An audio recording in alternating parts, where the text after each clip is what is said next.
Hello বন্ধুরা, অসীমার রান্নাঘরে আবার একটা রেসিপি নিয়ে চলে এসেছি। মাছের তেল দিয়ে কচু শাক কীভাবে বানাতে হয়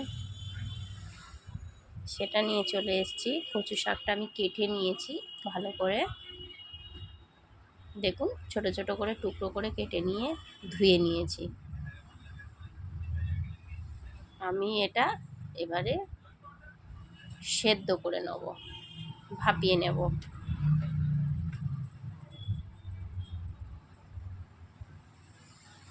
এটা আমি ভাপিয়ে নেব।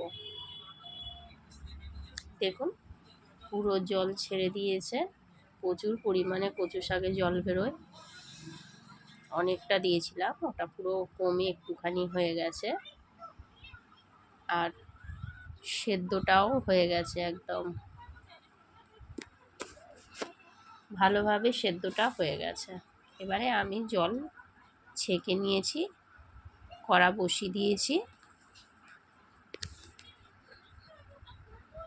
দেখুন কি কি লাগছে: শুকনো লঙ্কা, তেজপাতা, নুন, চিনি, কাঁচা লঙ্কা, হলুদ, কালো জিরে, একটু আদা বাটা আর লেবু।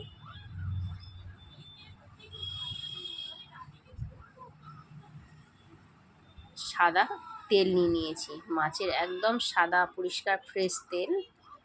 এই তেলটা দিয়ে আমি এটা করব। দেখুন কিভাবে করছি,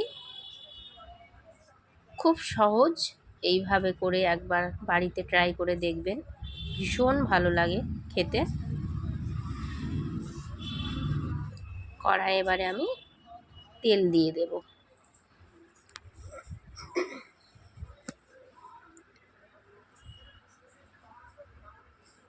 দেখুন আমি তেল ছাড়া করছি, তেল দিলামই না। গরম কড়াইতে আমি মাছের তেলটা দিয়ে দিয়েছি।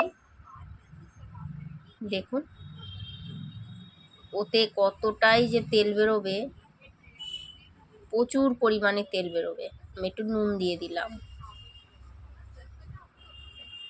একটু হলুদ দিয়ে দিলাম, দিয়ে এটা আমি ভাজতে থাকবো। দেখুন প্রচুর পরিমাণে তেল বেরিয়ে গেছে।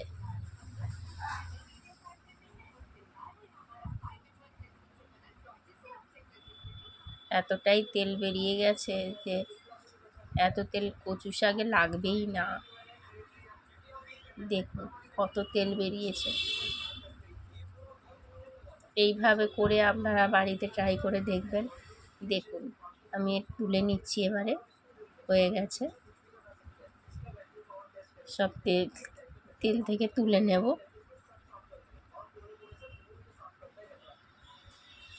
পুরো মুচমুচে ভাজা হয়ে যাবে, ওটা পুরো যেমন নারকেলের ছাই মারা হয় ঠিক ওই রকম টাইপের দেখতে হয়ে যাবে। দেখুন খুব মুচমুচে হয়ে যাবে জিনিসটা। আমি তেল অনেকটা ঢেলে রেখেছি, এতটা তেল আমার লাগবে না, অল্প তেলেতে করছি। দেখুন এবারে আমি ওতে দেব তেজপাতা আর শুকনো লঙ্কা, কালো জিরে দিয়ে এবারে আমি কচু শাকটা ঢেলে দেব।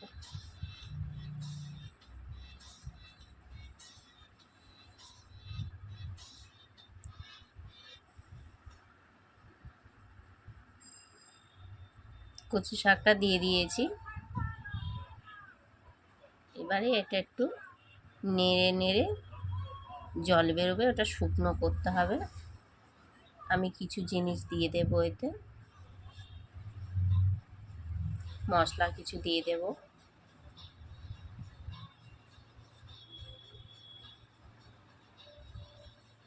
এতটাই ভালো খেতে হয়, আপনারা বাড়িতে ট্রাই করে দেখবেন, খুবই ভালো খেতে হয়। আমি আরেকটু হলুদ দিয়ে দিলাম, যেহেতু ওটা মাছের তেলে দিয়েছিলাম। নুন দিলাম আরেকটু পরিমাণ মতো, কাঁচা লঙ্কা, আদা বাটা অল্প করে,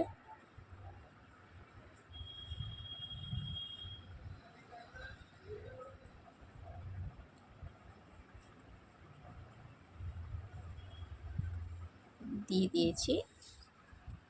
এবারে এটা নেড়ে নেড়ে শুকনো করতে হবে। এবার চিনি পরিমাণটা একটু বেশি লাগে, যে যেমন মিষ্টি খাবে সেরকমই দেবেন। এতে মিষ্টিটা আমি একটু বেশিই দিয়েছি, কেন কচু শাকে একটু মিষ্টিটা দিলে ভালোই লাগে খেতে।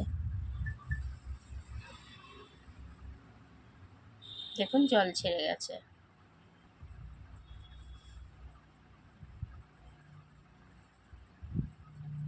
জলটা একদমই ছেড়ে গেছে, তেলটা ছেড়ে গেছে।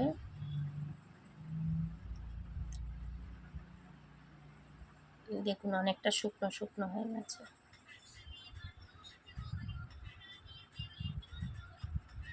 একদম শুকনো শুকনো হতে হবে জিনিসটা।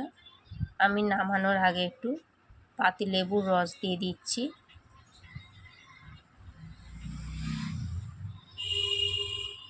পাতিলেবুর রস দিয়ে দেবো একটু, যাতে কচু শাক অনেকে খেতে চায় না বা গলা কুটকুট করবে কি একদমই কুটকুট করে না, তা সত্ত্বেও আমি একটু পাতিলেবু দিলাম টেস্টের জন্য। এটা আমার শুকনো শুকনো